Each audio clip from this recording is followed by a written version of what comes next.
Оройн төргийн үзэгчдээ энэ өдөр мэдээллийн хөтөлбөрийн даваа гарагийн дугаар эхэлж байна. Анхаарлаа хандуулна уу. Өнөөдөр шөнө зүүн 3 аймгийн нутгаар цасан шуурга шуурна. Эрүүл мэндийн салбарт тендерийн мөнгнөөс завшдаг маф бий болсон.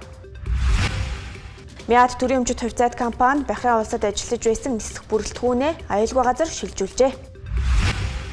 Иран дахь цэргийн ажиллагааг зорилгоо биелүүлэх хүртэл үргэлжлүүлнэ гэж Трамп мэдэгдэв. Газрын тосны ханш 8%-аар өслөө. Эдгээр болон бусад мэдээллийн дэлгэрэнгүй одоо та бүхэнд танилцуулъя. 7 хоногт 3 дарга солисон улсын 1-р төв эмнэлэг нээлттэй сонгон шалгаруулалтаар дараагийн удирдлага сонгоно. Мөн авилгатай тэмцэх газар болон дотоодын аудитын хяналтыг тус эмнэлэгт хийсэн байна. Аудитын дүгнэлтээр худалдан авах ажиллагаатай холбоотой хэд хэдэн ноцтой зөрчил илэрчээ. 7 хоногт 3 захирал солисноос улсын төвийн 1-р эмнэлгийн үйл ажиллагаа доголдсон хэмээн тус эмнэлгийн эмчилгээ эрхэлсэн дэд захирал эмчнэр мэдгцээ. Тус эмнэлгийн төлөөлөө удирдах зөвлөл хууль бусаар удирдлагыг томилж чөлөөлсөн хэмээн мэдэгдэл хийсний дараа эмчилгээ эрхэлсэн дэд захирал адил сайхан төлөвлөлт үйлчилгээ хариуцсан дэд захирал чойдог нарыг үүрэгт ажиллаас нь чөлөөлөд байна. Улсын 1-р төв эмнэлгийн удирдлагын тогтворгүй байдал, энэ ээлж дараалсан халаас сэлгээ энэ бүхэн нь бол өнөөдөр эмнэлэг хэвийн үйл ажиллагаа явуулж иргэдэд эмнэлгийн тусламж үйлчилгээ явуулах нөхцөл байдлыг бол алдагдахад хүргээд байна. За манай эмнэлэг бол төлөөлөө удирдах зөвлөлтөй эрүүл мэндийн тусламжийн тухай хуулиараа за анхны төлөөлөө удирдах зөвлөлтөй эмнэлэг байсан. За энэ төлөөлөө удирдах зөвлөл гэдэг бол хэрэгтэй юу гэвэл хэрэгтэй. Энэ яамны маш зөв бодлого. Гэхдээ бид бол энэ төлөөлөө удирдах зөвлөлт илүүтэйгээр энэ ажиллаж байгаа ажилчдыг тоог нэмэгдүүлье. Төлөөлөө удирдах зөвлөл альва нэгэн байгууллага би 1-р эмнэлгийн төлөөлөө удирдах зүйл байдаг тийм үү. Дотоод боловсон хүчнийхэн асуудалд оролцож болтгоо. Тэрийг бол төлөөлөө үзэх мэдэхгүй.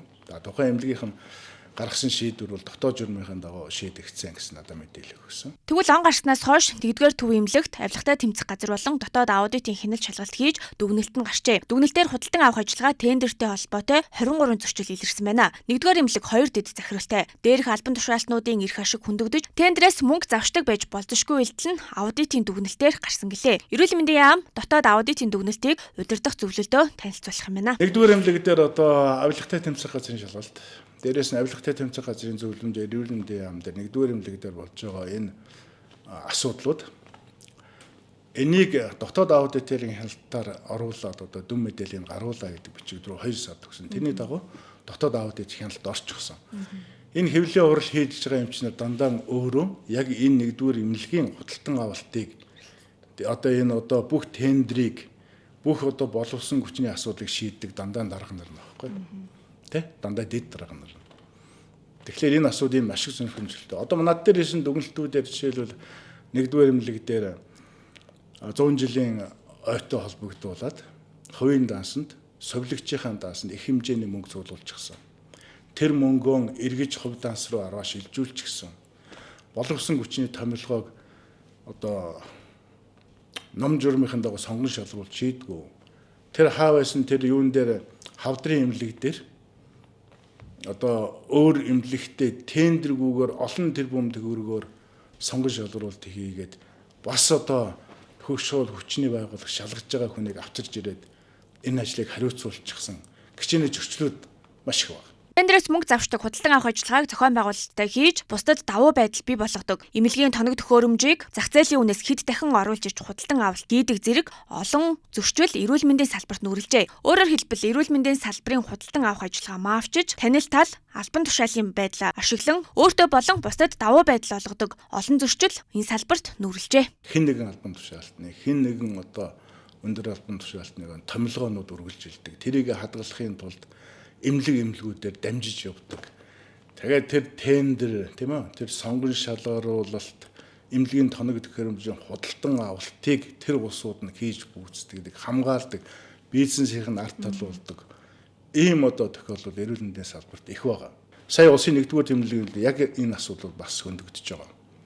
Улсын 1-р эмнэлэг дээр энэ төлөөлөн удирдах зөвлөл энэ захирлыг тавихаас өмнө авилгатай тэмцэх газар шүүх хүчний байгууллагуудын хяналтууд орчихсон шалгагдаж байгаа. Эрүүл мэндийн яам дээр бас 2 сарын өмнөөс дотоод аудит хяналтын шалгалтууд орцсон явагдаж байгаа.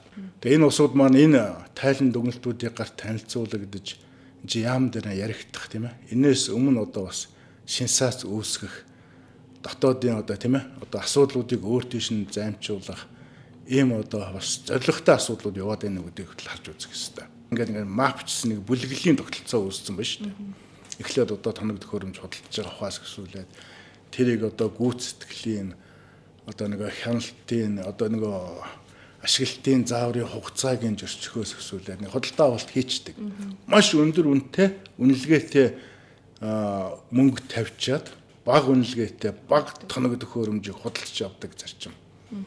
Бүх эрүүл мэндийн салбарт одоо 3-4 хүн аж ахуй нэгжил бүх үнэтэй тоног төхөөрөмжүүдийг худалдаж авч байна. Энэ тендерт оролцож байна. Энэ бүгд эмнэлгүүдийн гар хөлтэй болчихсон. Тэрний техникийн тодорхойлтыг гарч худалдан авах ажиллагааны техникийг өгж байгаа усууд нь энэ эмнэлгүүдийн гар хөл нь болчихсон. Дотоод зөрчилтэй.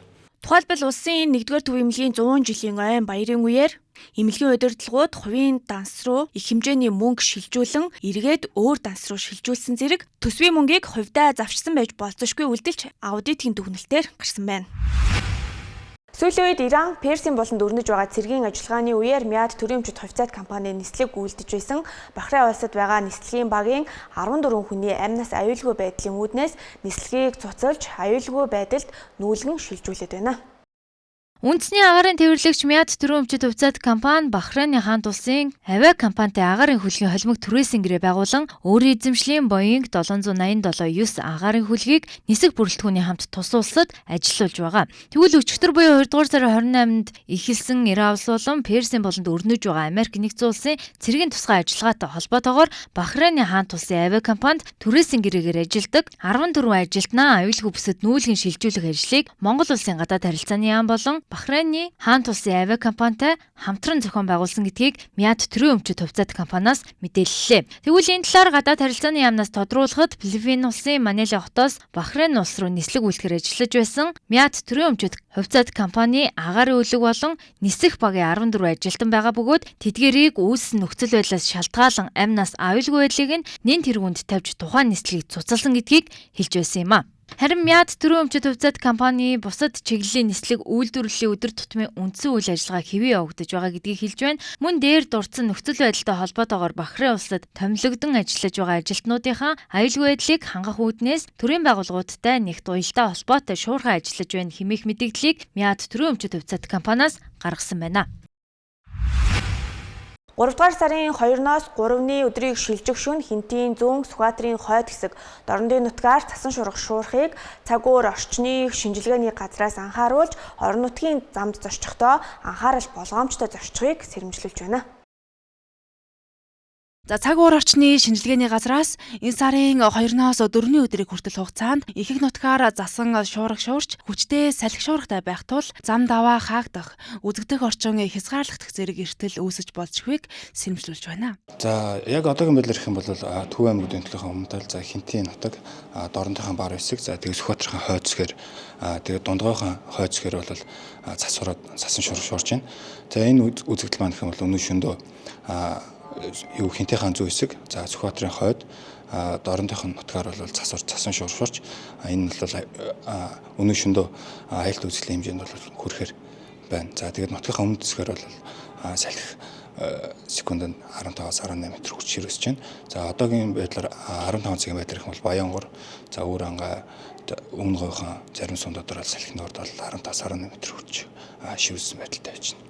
За энэтэй холбоотой малч дэргэд тээвэрчтэй анхааруулж хэлэхэд бол за өнөө шөнө болон маргааш өдөртөө Зүүн аймгийн нутгаар за тэгээд 3 дугаар сарын 5-ны өдөр Зүүн аймгийн нутгийн зүүн хэсгээр цасан шуурга шуурхтал за малч дэргэд тээвэрчд маань энэ үеэр анхаар боломжтой байж ойрын өдрүүдийн цагаар мэдээг харах. За малчт маань бол холын бэлчээрт малаа гаргахгүй байх. За тээвэрчд маань гэх юм бол чатуун түлшээ нөөцөлж гарах.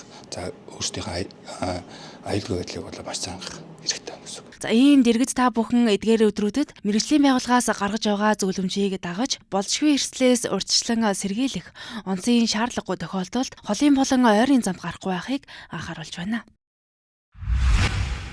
Нийслэлийн иргэдийн төлөөлөгчдийн ээлжид бус 10 дугаар хурлаар төсвийн тодтголыг хэлэлцлээ.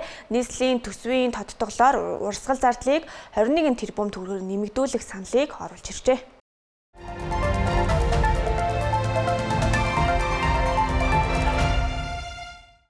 За нийслэлийн төсөв 2023 оноос хойш гэрлийн хурдаар тэлж байна. За жил бүр батлагдсан төсвийг нэмж тодтогдгоо. За тухайлбал он гарснаас хойш энэ тойрог дахиж үргэлжилж байна. За 2021-с 2025 оны хооронд нийслэлийн төсвийн орлого болон зардал жилдээ дунджаар 40 гаруй хувиар нэмэгдсэн байна. 2024 оны сонгуулийн жил төсвийн зардал гэхэд 75 хувиар тэлж 5.6 их найдыг давсан байсан. За хариу өнгөрсөн онд энэ тоо улам талиж 7.3 их найдыг шүргснээр за төсвийн алдагдал рекорд тогтоож 3 их найд төгрөг боллоо. За ингээд нийслэл оны төгсгөлд 4.3 их найд төгрөгийн төсөв батлуулдаг. За гэтэл ердөө сар агасын дараа 6.5 их найд төгрөг болгож нэмэгдүүлэхээр тодотгол оруулж ирж байна. За ингээд ийм богино хугацаанд ийм их зөрүүтэй төсөв нэмэгдүүлж байгаа нь өөрөө анхаарал татсан асуудал болж байгаа юм а. Тэр дундаа ард иргэдийн ажил амьдралд шууд нөлөөлөх үс хэмжээний өндөр орлогын төсөөлөл оруулж ирсэн нь эрсдлийгч дагуулж мэдхээр байгаа юм а. Үүнд нийслэлийн 2026 оны төсөвт нэмэлт өөрчлөлт оруулах тухай тогтоолын төсөл дараах өөрчлөлтийг тусгахаар байна. 1. Нийслэлийн 2026 оны төсөвт нэмэлт өөрчлөлт оруулах тухай тогтоолын төслийн 3 дугаар заалтын 3.2-1 урсгал зардлын дээд хэмжээ 1 их найд 491 тэрбум 107 сая 892.4 тэрбум төгрөгийг 21 тэрбум 781 сая 700 мянган төгрөгөөр 3.2-1 нийслэлийн засаг даргын хамгийн газарт 162 тэрбум 584 сая 512.4 мянган төгрөгийг 10 тэрбум 992 сая 700 мянган төгрөгөөр үүнээс нийслэлийн засаг даргын хамгийн газрын үйл ажиллагааны зардал 53 тэрбум 686 сая 709.1 мянган төгрөгийг 2 тэрбум 192 сая 700 мянган төгрөгөөр үндэсний их баярын наадмыг зохион байгуулах зардал 5 тэрбум төгрөгийг 4 тэрбум 300 сая төгрөгөөр 3.2-1.17 хот байгуулалт хотын стандартын газар 5 тэрбум 449 сая 359.8 мянган төгрөгийг 300 сая төгрөгөөр 3.2-1.53 төлс хэрэглэгчдэд үйлчлэх төв орон нутгийн өмчөд аж ахуйн тооцоод үйлдвэрийн газрын үйл ажиллагааны зардал 8 тэрбум 262 сая 544.5 мянган төгрөгийг 457 сая 800 мянган төгрөгөөр тус нэмэгдүүлэх 3.2-1.2 Улаанбаатар хотын захирагчийн ажлын алба 78 тэрбум 376 сая 499.9 мянган төгрөг. Үүнээс хот нийтийн тогтчлт үйлчилгээний зардал 55 тэрбум 331 сая 402 мянган төгрөгийг тус 4 тэрбум 231 сая 200 мянган төгрөгөөр 3.2-2 хөрөнгийн зардлын дээд хэмжээ 4 их найд 653 тэрбум 78 сая 463.8 мянган төгрөг 3.2-2.1 үүнээс нийслэлийн төсвийн хөрөнгө оруулалтын төсөл арга хэмжээ 2 их найд 111 тэрбум 883 сая 511.4 мянган төгрөгийг тус 4 тэрбум 118 сая 300 мянган төгрөгөөр нэмэгдүүлэхээр За ингээд нийслэлийн төсөвт нэмэлт өөрчлөлт оруулах 2026 оны төсөлд урсгал зардлын хэмжээ за 1 их найд 491 тэрбум 107 сая төгрөг байсныг 21 тэрбум төгрөгөөр нэмэгдүүлэх. За цаашлаад нийслэлийн засаг даргын тамгын газар 192 тэрбум 584 сая 512 мянган төгрөгийг 10 тэрбумаар нэмэгдүүлэх. За мөн нийслэлийн засаг даргын тамгын газрын үйл ажиллагааны зардал 53 тэрбум төгрөг байсныг 2.1 тэрбум төгрөгөөр нэмэгдүүлэх. За мөн үндэсний их баяр наадмын зохион зардлыг 5 тэрбум төгрөг байсныг 4.3 тэрбум төгрөгөөр нэмэх төсвийн тодтгол хийх саналыг оруулж ирсэн байна. За мөн жилийн тухайд COP17 уулзалтыг зохион байгуулахаар 71 тэрбум, за 200 тэрбумын бонд гаргаж дулааны цахилгаан станц 5 төсөлд хөрөнгө оруулахын тулд 1.5 тэрбум төгрөгийн зардал, за одоо ч нүдэнд үл үзэгдэх одоо трамвай төслөө бас урагшлуулмаар байна хэмээгээд за 350 тэрбум төгрөг хэрэгтэй болсон гэж за төсөв өргөн барихад тусгаж болоогүй байсан ийм зардлуудыг дахин гаргаж ирсэн. За ингээд нийтдээ энэ жилийн төсөв дээр ойролцоогоор 640 тэрбум орчим зардал нэмэгдэнэ гэдгийг зарлаад байсан. За тэгэхээр үүний үр дүнд буцаагаад эргээд иргэдэд нэмэгдэх дарамт нь гэх юм бол иргэдийн татвар нэмэгдэх эрсдэлтэй гэж ийм асуудлаас үүсэж байгаа. За ингээд жилээс жилд төсвийн тодтголоо нэмж баталдаг нийслэл цаашид өргөөж өгөхгүй үр ашиггүй зүйлд ч мөн төсвөө зарцуулж байна уу гэх асуулт ч гарч ирээд байгаа юм а. Монгол улсад сүүлийн жилүүдэд залуучуудын дундх ажилгүйдлийн түвшин хувь хэмжээ нэмэгджээ. Тухайлбал залуучуудын дунд ажилгүйдлийн түвшин 15% байгаа бол нийт хөдөлмөр эрхлэх насны иргэдийн ажилгүйдлийн түвшин 5.5% байна. Гэр бүл хөдөлмөр нийгмийн хамгааллын салбарын хэмжээнд 2026 оны хөдөлмөр эрхлэлтийг дэмжих жил болгон зарлаж, харьяа яамнаас хувьсан өөрчлөгдөж буй хөдөлмөр форумыг зохион байгууллаа. Тэгвэл энэ хүрээнд 2026 оны байдлаар ажилгүй иргэд 5.5%-тай, харин зөвхөн залуучуудын дундх ажилгүйдлийн түвшин 14% хүрчээ. Ингээд залуучуудын ажиллах хүчний оролцоо бага ажилгүйдэл өндөр байгаа нь эдийн засгийн идэвхгүй байдал, хөдөлмөрийн зах зээлийн эрэлт нийлүүлэлт, ур чадварын зөрүү зэрэг олон хүчин зүйлээс хамааралтай гэдгийг албаныхан хэлж байна. Өнөөдөр яг албан ёсны статистикаар бол ажилгүйдлийн түвшин 5% байна. Гэхдээ ажиллах хүчний оролцооны түвшин бол өөр статистик байгаа. Тэгэхээр Монголд ажил хийх боломжтой хөдөлмөрийн насны иргэдийн оролцоо маань эрэгтэйчүүдийн хувьд 70%, эмэгтэйчүүдийн хувьд 55% гэж гарч байгаа. Нөгөө талаар ажилгүйдлийн түвшин дунджаар 5% гэж гарч байгаа боловч залуучуудын дунд ажилгүйдлийн түвшин 15% байна. Тэгэхээр бидний заашгүй анхаарах ёстой зүйл маань залуучуудын хөдөлмөр эрхлэлтийг хэрхэн дэмжих үү, эмэгтэйчүүдийг бас хөдөлмөр эрхлэлтэнд хэрхэн дэмжих үү гэдэг дээр бас бодлогын бас арга хэмжээнүүдийг төлөвлөж хэрэгжүүлэхээр бас ажиллаж байгаа.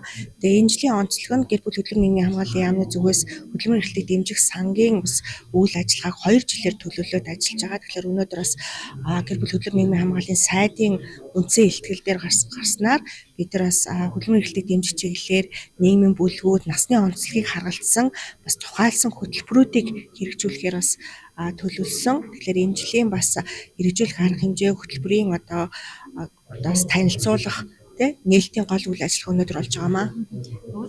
Үүнээс гадна нийт хөдөлмөрийн насны иргэдэд тулгамдж байгаа асуудал нь зөвхөн залуучуудын хөдөлмөр эрхлэлт биш, хэмэл оюун ухаанд даяарчлагдж байгаа энэ үед зарим төрлийн ажлын байр хэмэл оюун ухаанд суурилж байгаа тул хэмэл оюун ухаанд ажлын байрыг алдах эрсдэл тулгарч цаашлаад боловсрал, ур чадварыг нэлээд нэмэгдүүлэх, мөн ахмад настан болон ээж нарын хөдөлмөрийн зах зээлд өөрчлөлт оруулах цаг үе ирсэн гэдгийг хэлж байна. Залуучуудын хөдөлмөр эрхлэлтийг нэмэгдүүлэх, сая ажилгүй байгаа залуучуудыг карьер хөгжлийн мэргэжил сонгох тал дээр анхаарах. За мэдээж ажлын байр нь түр хугацаагаар болон урт хугацаагаар завсарласан иргэдийг буцаад хөдөлмөр эрхлэлтийн зах зээлд хэрхэн хамруулах.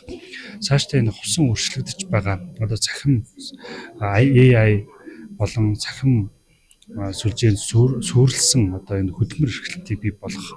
Одоо бол зарим техник технологи маань хөдөлмөрийн зах зээлд хувьсан өөрчлөгдөж байна. За энийг хэрхэн бид нар зохион байгуулах вэ? Бид нар магадгүй техник технологи хөгжөөд ихэнх ажлыг бас энэ сахим орчин AI-д алдаж гинүү гэдэг бидэд бас тийм таамаглал байна те. Их орондоо хөдөлмөр эрхлэх. За мөн гадаадад ажиллаж амьдарч байгаа залуучуудыг Монгол улсад иргэн ирэхэд хэрхэн дэмжих санхүүгийн дэмжлэг болон бусад хөдөлмөр эрхлэлтийн карьер хөгжил бусад талаар хэрхэн дэмжих тал дээр анхаарал хандуулж байгаа.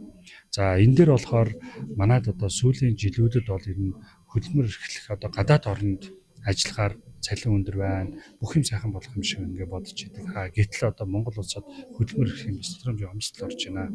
Одоогийн байдлаар 110,000 орчим иргэн ажил хайж байна.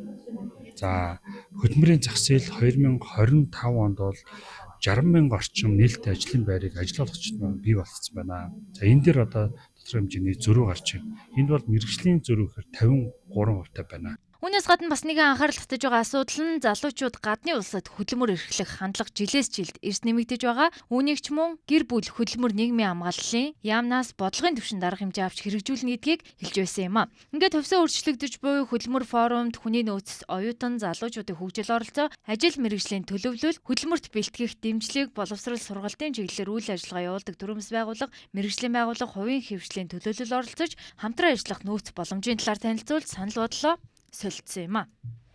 Өнгөрсөн хугацаанд глобал сангаас дох сүрээтэй тэмцэхэд нийт Монгол улсад 100 сая орчим долларыг санхүүжүүлжээ. Уг сангийн зарцуулалт төрийн сангаар дамждаг. Тэгвэл уг мөнгийг эрүүл мэндийн яамны төрийн нарийн бичгийн даргыг хувьдаа ашигласан гэх мэдээлэл гараад байна. Сан бол өөрөө ер нь дэлхийн глобал сангийн Женевт глобал сангийн төвтэй. Тэр төвөөсөн доох сүрээ болон одоо энэ ч ингээд төрийн байгууллагууд орж чадахгүй. Энэ илрүүлэг эмчилгээн дээр нь дэмжлэг үзүүлдэг ийм сан. Тэгээ нийтдээ одоо бас 20 жилийн хугацаанд глобалсан бол 100 гаруй сая доллар Монгол улсад сангийн хэмжээр нь зарцуулж за нэг төсвийн нэгж байгуулж ажилдаг ийм л зарчимтай. Эрүүл мэндийн яамны байгууллага биш. Эрүүл мэндийн яамнаас бас тодорхой хэмжээний удирдах ажлын төсвийн нэгжийн сонгол шалруулалт тавьдаг. Тэгээд энэ дээр тавьж байгаа мөнгө бол энэ бол одоо бас хэдийгээр сангийн мөнгө ч гэсэн заавал төрийн сангаараа хянагдаж явах хэрэгтэй. Маш их зөрчлүүд хуучин явагдаж ирсэн. Одоо би бас эргэж ирж энэ ажил дээр томилгдсон глобал сан дээр эрүүл мэндийн яамдаа мэдэгдэхгүйгээр нууц данстай байсан. Тэр сангийг эрүүл мэндийн яамнаар орж гардаг болгосон байна.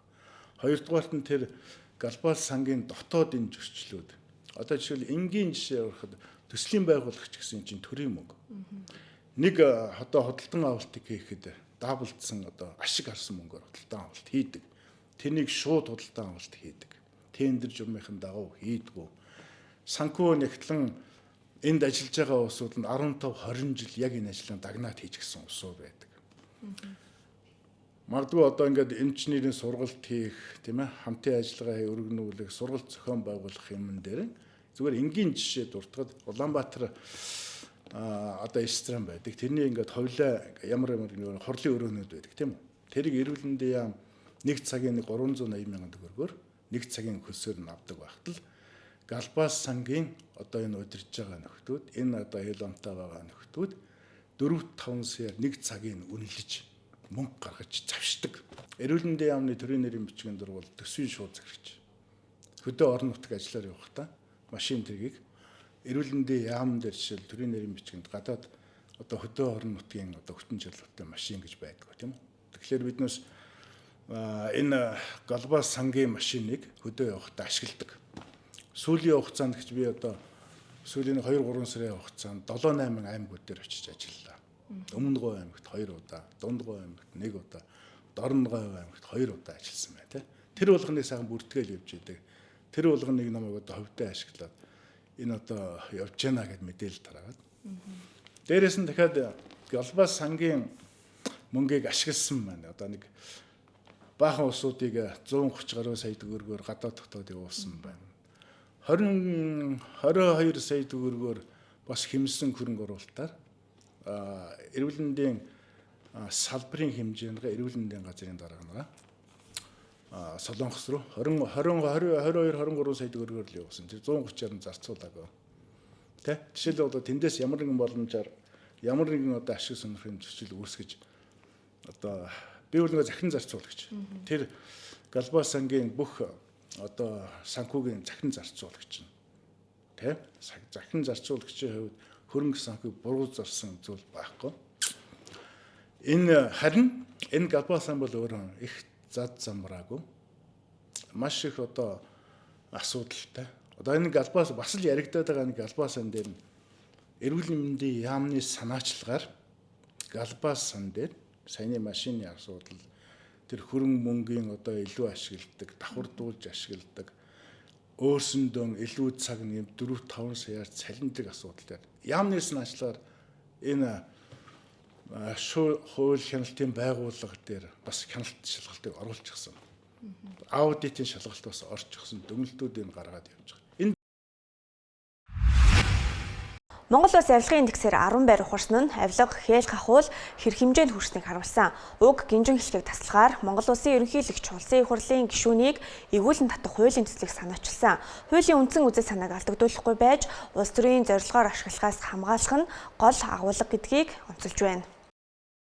1992 оны үндсэн хууль, 2019 оны үндсэн хуулийн нэмэлт өөрчлөлтөд заасан улсын их хурлын гишүүнд хариуцлага тооцох, эргүүлэн татах үндсэн хуулийн үзэл санаа хэрэгжихгүй, эрх зүйн зохицуулалтгүй явж ирсэн. Монгол Улс авилгын индексээр 10 байр ухарсан нь хууль шүүхийн өмнө иргэн бүр ижил тэгш хариуцлага хүлээж чадахгүй байг нь нөлөөлж байна. Тэгвэл үндсэн хуулийн нэмэлт өөрчлөлтийг амлиулахаар Монгол Улсын ерөнхийлөгч хүрэл өгөх, улсын их хурлын гишүүнийг эргүүлэн татах хуулийн төслийг санаачилсан. Уг хуулийг батлахдаа үндсэн хуулийн үзэл баримтлалд нийцүүлэх, чөлөөт мандатын зарчмыг алдагдуулахгүй, улс төрийн зорилгоор ашиглахдаас хамгаалж ард иргэдээс хилэлцүүлж боловсронгуй болгохыг авилгатай тэмцэх газрын дэргэдэх олон нийтийн зөвлөл үзэж байна.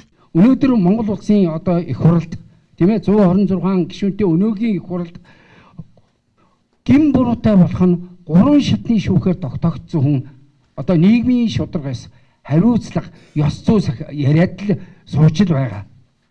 Нөгөө бидний яриадаг нүүрсний хулгай, хөгжлийн банкны хулгай, ногоон автобусны хулгай, баялагын хулгай энэ бүгдэд оролцсон хүмүүс өчнөө олноороо тухайлбал одоо 20-од гишүүн одоо эрүүгийн хэрэг татагдсан шалгагдаад ингээ байж байгаа гэдгийг бол та нар мэдж байгаа. Сонгуулийн хуулийг бид одоо бүгд улс төрийг одоо мэднэ. Сонгуулийн хуулийг тайлангаа гаргаагүй иргэн аж ахуйн юу намыг гэтэл одоо 20 саяар одоо торгодог. Тэрийг одоо ямар ч юу яах аргагүй одоо бүх шүүгүүд одоо тэр өчнөө олон 100 хүн тэнд одоо асуудалтай байгаа. Гэтэл сонгуулийн хуулийг зөрчөөд гадаадын хуулийн этгээдээс хандив авсан гişүүн өнөөдөр улсын их хурл суугаад одоо чөлөөтэй юм яриад тэр байтугай үндсэн хуулийн цэд зогтоогоод Монгол улсын үндэсний аюулгүй байдлын эсрэг гэмт хэргийг үйлцэн хүмүүтэл улсын их хурл суугаад одоо ингэ байж. Тэгэхээр манай төрийн нэр хүнд дотоод нэр хүнд ард түмний өмнө үлээх одоо нэр хүнд ямар байгааг та бүгд маань сайн мэдэж ойлгож байгаа. Манай улсын их хурлын танхимд яригддаг хулгай, эрүүгийн, иргэний, захиргааны одоо сүүлийн үндсэн хуулийн зөрчилдөлтөд яригддаг болсон. Энэ гэмтрийн шинжтэй байж болзошгүй. Энэ яриануд бол ерөөсөө ард түмний чихийг дэлдийл гэдэг маш гайхалтай их наядаар нь ярьдаг болсон. Энэ бол төр бол дээр бол маш их хариуцлагагүй болсны том илрэл гэж ингэж харж байгаа. Өөрөөр хэлбэл хуулийг улс төржүүлж, эрх мэдлийн төлөөх өрсөлдөгчөө намнах байдлаар ашиглахаас сэргийлж, ёс зүйн зарчмын хувьд алдаа мадаггүй хууль батлах ёстой юм а. Ингэж байж хариуцлага тооцдог механизм бодит болно. Жил бүрийн 3 дугаар сарын эхний 7 хоногийг музейн нээлттэй өдөр болгон зарласан байдаг. Энэ жил музейн нээлттэй өдрүүдээр төрийн өмчит музейгээр үйлчлүүлэх иргэдийн тоо эрс нэмэгдэж, ачаалал ихтэй байна. Жил бүрийн 3 дугаар сарын эхний 7 хоногийг музейн нээлттэй өдөр болгон зохион байгуулдаг. За энэхүү уламжлал болгон зохион байгуулагдаж байгаа арга хэмжээний энэчлийн хувьд гэх юм бол 1-р 3 дугаар сарын 1-ний өдрөөс 7-ны өдрүүдийн хооронд нийслэл болон орон нутагт 21 аймаг төрийн өмчит бүхэл музейд иргэдэд үнэлбэргүй болсон байгаа. За үүнтэй холбогдуулан ТV-с телевизээс сурвалжлах баг Чингис хаан музей дээр ирсэн байна. За яг энэхүү музейд бол өчигдрөөс эхэлж энэхүү арга хэмжээний хүрээнд за өчигдөр буюу амралтын өдөр байсантай холбогдуулаад музейн ачаалал нэлээд өндөр байсан гэдгийг хэлж байна. За ингээд 2018 оноос хойш хэрэгжиж байгаа яг энэхүү нээлттэй өдрүүд нь за иргэдэд бас төрд ёсны түүх соёл уламжлалыг за яг урлагийн бүтээлээрээ үзүүрүүдээрээ дамжуулан залуучуудад эх орноороо бахархах сэтгэлгээ за уламжлал түүх соёлыг бас өвлөөлөн үлдээхэд нэн ач холбогдолтой гэж үзэж байгаа юм а. За сайн байна уу? За манай музей одоо 3 дахь удаага музей нээлттэй 7 хоногт оролцож байна. За манай музей нээлттэй 7 хоногоор хүүхдүүдэд болон бүх насныхан зориулсан боловсролын хөтөлбөрүүдийг бол байнга одоо хэрэгжүүлдэг. За энэ 7 хоногт одоо энэ жилдээ болохоор 8 хөтөлбөрийг онцолж байгаа. За түүнээс болохоор яг 4 хөтөлбөр нь болохоор бичиг үсгийн соёлыг илүү таниулах. За нөгөө 4 нь болохоор илүү биет соёлын одоо үзмрүүдийг жижигрүүлсэн хувилбараа хүүхдүүд өөрсдөө будаад аваад за түүнээс гадна тухайн үзмрийнхаа мэдлэг мэдээллийг нь аваад явах боломжтой хөтөлбөрүүдийг одоо танилцуулж байна. Өнгөрсөн өдөр болохоор яг амралтын өдрөөс нэлээд ачаалтайсэн. Эхний өдөр байсан болоод ч тэр нэлээд ачаалтайсэн. За хүүхэд багчууд маш их хэмжээгээр ирсэн. Гэр бүлээрээ явж байгаа өвөө эмээ, аав ээж, ах эгч гэдэг ангийн хамтлалнаараа явж байгаа хүүхдүүд нэлээд харагдсан. За энэ нь болохоор манай зүгээс арай зохимжгүй юм болов уу? Яагаад гэвэл музейн тухай хуулиндаа 0-16 насны хүүхдүүд төрийн өмчийн бүх хүмүүсээ дүн төлбөрөөр үйлчлүүлэх бүрэн боломжтой байдаг. За энэ нь болохоор юу гэсэн үг гэхээр зөвхөн энэ 7 хоногт музей хүүхдүүд өнгөө ороод байгаа зүйл биш. Бусад өдрүүдэд хүүхдүүд өнгөө дүн төлбөрөөр үйлчлүүлэх бүрэн боломжтой. Түүнээс гадна манай хөтөлбөрүүд зөвхөн бас энэ 7 хоногт зориулаад байгаа юм биш. Өдөр болгон хөтөлбөрүүд нь байж идэг.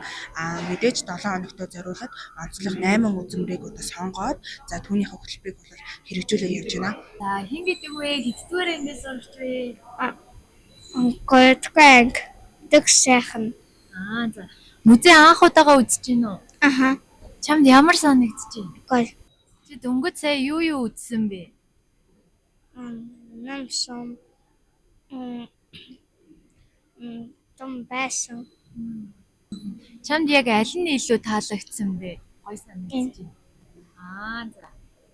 За тэгэхээр орон нутгаас бас ангиараа хурж ирж бас Чингис хаан музейг үзэж байгаа юм байна шүү дээ, тийм ээ. Аль аймагаас аль сургуулиас ирсэн бэ? Баянгар аймгийн Жаргалзам ерөнхий боловсролын сургуулийн сургуулиас ирсэн. Манай ангиас 25 хүүхэд ирсэн. 5 багштайгаа. Тэгээд амар гоё наа. Чингис хааны музей анх удаа үзэж байна. Тэгээд амар гоё сэтгэлтэй байна. За тэгэхээр өнөөдөр таны хувьд бас гэр бүлээрээ музей үзээд явж явах шиг байна, тийм ээ. Нээлттэй өдрөлийн хүрээнд музей үзэж байна.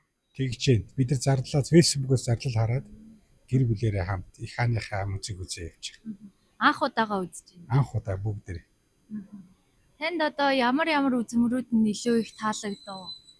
Яг түүхийн музейруудыг үзээд тэгээ охтуудтайгаа гэр бүлээ ярилцсан явж байна. Тэгээ дээшээ их хааныхаа түүхийг бидэнд үлдээсэн энэ дурсамжийг ярилцаад тэгээд бид өөрсдөө үзэж байгаа болохоор их гайгүй. Гэхдээ тайлбар явуулсан чинь бүр илүү их сэтгэл хүсэж байна. Ямар гоё түүхтэй юм бэ гэж бахархаа явж. Мөнгөн хөшин надад таалагдж байна. Тэгээ бас Монголын хүнөө гэсэн тэгээ түүх надад илүү таалагдчихаа. Тэгэл түүхийн хичээл дээр яг тэр орж байгаа. Тэгээд надад илүү таалагдж байна. Тэнд анхаарч байгаа. Түүхийн хичээл дээр одоо сонссон Монгол улсын түүхүүдийг яг ингээ боддоор нэнд хурж ирээд үзмөр байдлаар үзэх чамд ер нь ямар санагдаж байна? Гоё санагдаж байна. Зүгээр зургатаар харахгүйгээр жинхэнэ амьдралаа өөрөө ирээд харахаа гоё. Саа музейг анх удаага үзэж байна уу? Анх удаага үзэж байна. Өнөөдөр бас ангиараа хичээлийн хүрээнд орж ирж үзэж байна уу? Ер нь л хичээл гэхээс илүү манай ангийнхаа орон нутгаас яваа хөтөлбөртэй.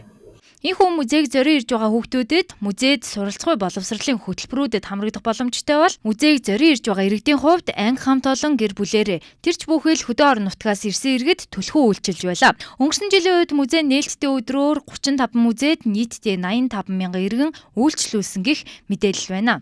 Тэгвэл Чингис хаан үндэсний музейн танхимуудаар зочлоход багадаа 2-3 цагийг зарцуулах учраас дээрх өдрүүдэд үзэгчдийн ачааллаас хамааран сүлийн үзэгчийг 15 цаг хүртэл хүлээн авахар болжээ. Иргэдэд музейн Чингис хаан хүндэтгэлийн өргөө алтан шүтэн хөшөөнд хүндэтгэл үзүүлэх бол төлбөртэй. Харин байнгын үзүүлэлгийн танхимуудаар үн төлбөргүй үйлчлүүлэх юм а. Ингээд нээлттэй өдрүүдэд ачаал гиснээс үүдэн музейн үзмрийн хадгалалт хамгаалалт алдагдах эрсдэл тулгардаг тул бусад өдрүүдэд хүүхдүүд ангиараа найзуудаараа ганцаараа хидээд ч дуртай цагтаа ирж музейг үн төлбөргүй үзэх боломжтой юм а. Мод үржүүлэгч Баяр сайхан багшийнхаа захиасыг биелүүлж Монгол улсын хүн амын тоотой дүйцэх 3.5 сая мод бүхий хайрын цэцэрлэгт хүрээлэнг байгуулах ажлыг энэ хавар Сэлэнг аймагт эхлүүлэхээр төлөвлөж байна. Тус хүрээлэнд багшийнхаа гэгээн дурсгалд зориулсан 108 мянган модыг тусгайлан тарьж хургуулах юм. Одоо хайраар амьдрал зохицлогддог шүү дээ. Тийм учраас би энэ цэцэрлэгт хүрээлэнгийнхээ нэрийг дүү нартайгаа ярьж байгаад хайрын цэцэрлэгт хүрээлэн болгож байгуулъя. Цэцэр зүрхээр гардаж одоо бүх монголчуудын тоогоор одоо мод тарай 3 сая 500 гэсэн одоогоор монголчууд 3 сая 600 болсон байна. Миний хийж чадах юм тэр 108 мянган мод тэр үнэт дурсгалыг би тэр самбарын босгоод тий чэйж баримтлын босгоод ямар ч гэсэн мөхчүүд илж бодож байна. Чи гэгэрч яач юм тэр үн ч ойлгохгүй юм шүү дээ. Тэгээд миний дотоод бүтээн дурс хийгээд ороод ирж байгаа. Тэгээд тэр зурс хэлт маань одоо ингээд өдий болтол одоо байгальдаа нэг ч гэсэн мод тарчих гэсэн одоо тэр сэтгэл зүрх хэмээн хөглөөл явж байгаа тийм л хүн байна. За бидний зорин ирсэн энэ эрхэм бол Монгол улсын байгаль орчин, экологи, ойжуулалтын салбарт үнэтэй хувь нэмрээ оруулан сүүлийн 30 гаруй жилийн турш тасралтгүй мод тарьж ургуулж байгаа нэг юм а. Тэрээр Сэлэнг аймгийн зүүн бүрэн суманд хайрын цэцэрлэгт хүрээлэн байгуулах ажлыг санаачлан анхны модны өрсөлдөгийг энэ хаваар суулгахаар төлөвлөд байна. Завг ажлыг өөрийн багш Даваа сүрэнгийн захиас сургаалын дагуу хэрэгжүүлж байгаа бөгөөд багшийнхаа гэгээн дурсгал зориулан мөн 108 мянган мод тарихаар зорж байгаагаа онцолж байлаа. Энийг болохоор саяхан орж ирсэн ямар учиртай гэхээр одоо миний багш одоо цагаан өвгний Даваа сүрэн гэж хэлдэг. Саяхан оны өмнө бурхан болсон л доо. Миний ганц хайртай багш. Миний хамгийн их юм хүн.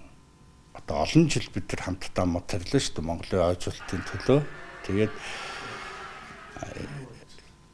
энэ хүнийхээ дурсгал зориулаад нэг газар би 108 мянган мод тарьж тий тэр хүний сэтгэл зүрх цагаан сэтгэлийн их орондоо зориулсан цагаан сэтгэлийн мөнгөчүүлэх гэж ингэж бодож байгаад тэгээ саяхан нөгөө Сэлэнгэд байдаг үржүүлэгч дүүд нартайгаа яриад шавнартайгаа яриад тэр тэг яриад тохироод ер нь нэгдсэн байдлаар Сэлэнг ээж байгаа хөвгөн тэр сэд яагаад би сонгосон гэж Сэлэнгэд бас тодорхой хэмжээний багнаас бас тэнд дурсамжууд байдаг учраас бас Сэлэнг нутагт анхныхаа модыг тарьж ирсэн учраас би Сэлэнг хийж байгаа хөвгөн тэр энэ хайрын цэцэрлэгт хүрээлэн гээд энэ багшаасаа олбаалаа тэгээ цаашдаа маш олон хүмүүсийн сэтгэл зүрх шингэсэн тэр хайрын цэцэрлэгт хүрээлэн байгуулъя гэж одоо шийдчихээ тавар ажиллаа эхлүүлэх гээд тэнд ямар ч гэсэн газар тэр үл бэлтгэхдээ 3 газар сонгогдсон байгаа. Тэгээд аль нэг газар гэдэг чинь ерөнхийдөө бол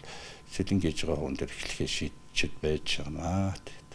Хамтын бүтээл гэж ойлгодог. Одоо энэ хайрын цэцэрлэг төрөлн бодвол бас л хамтын бүтээл байна. Энд чинь маш олон хүмүүс тэнд сэтгэл зүрхөө зориулаад эхэлчихье гэд санаа сэтгэлээ шулуудаад хашаагийн бариад тий ингээ эхэлж байна. Тэгээд одоо тарилтуудаа бэлдээд ихний ямар ч гэсэн 200 мянган модыг бол миний дүүнэр шавнар одоо бэлтгэгдсэн. Тэгээд тэрийг одоо хавраас эхлээд тариад эхэлнэ гэсэн юм зорилготой байж ин саяхан л шийдэгдсэн юм шүү дээ. Тэгээд энэ цаашаа үргэлжлээ 3 сая 600 цааш нь үргэлжлүүлээ монголчуудад хэдэн саяч болно шүү дээ тийм ээ.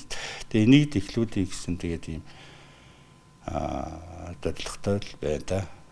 За одоогийн байдлаар тус цэцэрлэгт хүрээлэнгийн бүтээн байгуулалтанд зориулсан 2000 мод бэлтгэгдээд байна. За тэрээр өөрийн захин хуудасаар дамжуулан иргэд олон нийтийг энэхүү сайн үлсэд нэгдхийг уриалж байгаач мэдээлэлээ илүү өргөн хүрээнд түгээх боломж хомос байгааг учирлаж байна. Тэгээд оролцоо гэдээ ярих юм бол бас уриалж утсан би нөгөө фэйсбүүк дээр 100 яг ингээ би одоо бүртгэж явж байгаа шүү дээ. Би нэг маш сонирхолтой. Одоо энэ дээр миний ингээ хотын ойролцоо тарих газруудад одоо нөгөө хүмүүс одоо ингээд яадаг одоо ингээд би бичээ явдаг хараа нэг үргэлжлээ ингээд 197 хүн яг энэ дээр байна. Бүгдийн нэг үргэлжлэн бүртгэж байгаа. Тэгээд жаахан татгталтай л харагдсан. Яг олон төрдгөө болов бид нар чинь зөвхөн энэ утсан дээр л ажиллаж байгаа учраас олон төрдгөө тэрнээс би монголчуудаа итгэж байгаа шүү дээ. Байгалаа бид чи байгалаа инэрдэг дотоод зүрх сэтгэлдээ тийм л агуу ард түмэн шүү дээ. Тэгээд Даваа сүрэн багш маань бол их сайхан мэдрэмжтэй яг байгаль хүний таньдаг л хүн гэж надад санагдсан шүү дээ. Тэ маш олон шавнар байгаа. Шавнараас нь одоо хөдлөөрөө баатар болсон ч байгаа шүү дээ. Тэгээ гавьяатууд болсон ч байгаа. Харин өөрөө гавьяат авч чадахгүй зөв бурхнаа. Энэ л надад жоохон харамсалтай санагдсан шүү дээ. Тэр хүнд тэгээд байхт нь уг нь өөрөө их хүсчихсэн та урд нь хүсдэггүй байсан л доо. Одоо өгнүүд би заавал алдар гавьяа шагналын төлөө яваагүй гэж ярьдаг байсан.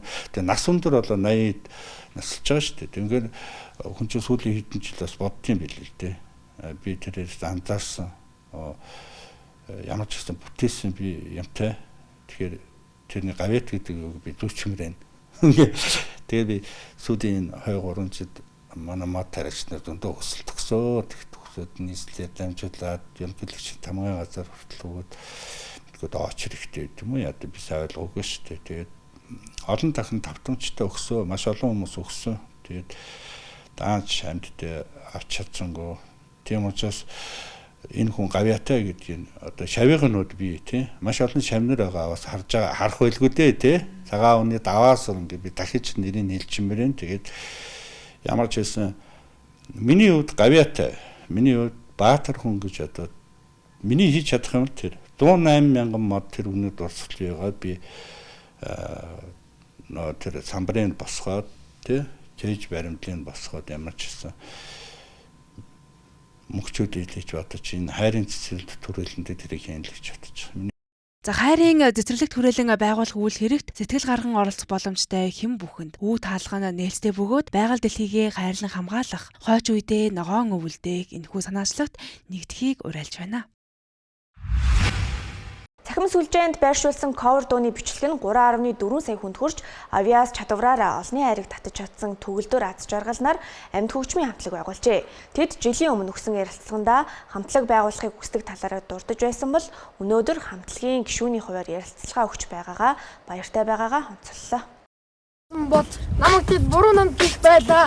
Тэр үеэс арай өмнө байсан бол ном богси хөвгөмсөд байлаа. 2024 онд захим сүлжээнд байрлуулж байсан ковер дууны бичлэг нь өнөөдрийн байдлаараа 3.4 сая үзэлт 234 мянган хяналт аваад байгаа. За төгөлдөр аз жаргалнаар өөрсдийн суралцдаг 141 төр сургуулийн амьд хөгжмийн хамтлагийг үүсгэн байгуулад байна.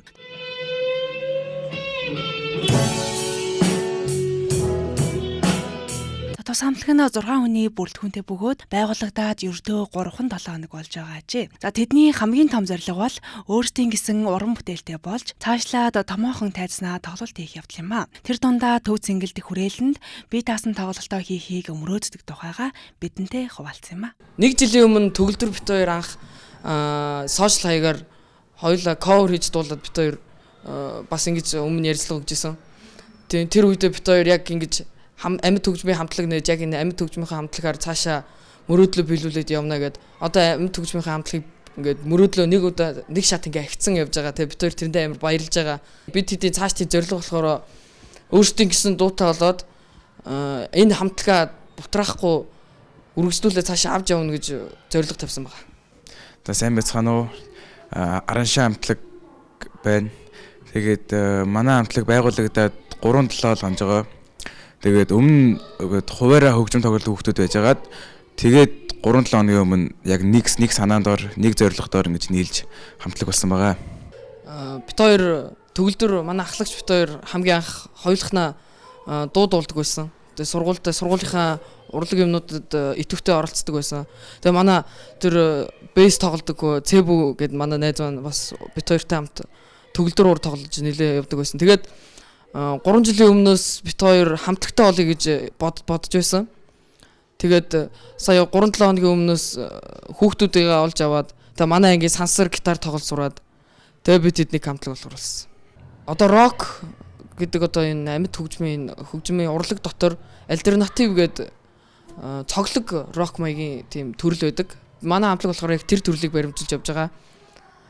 Бас хард рок гэдэг ер нь бол хард альтернатив гэсэн ер нь цоглог маягийн дуунуудыг хийж явна гэж.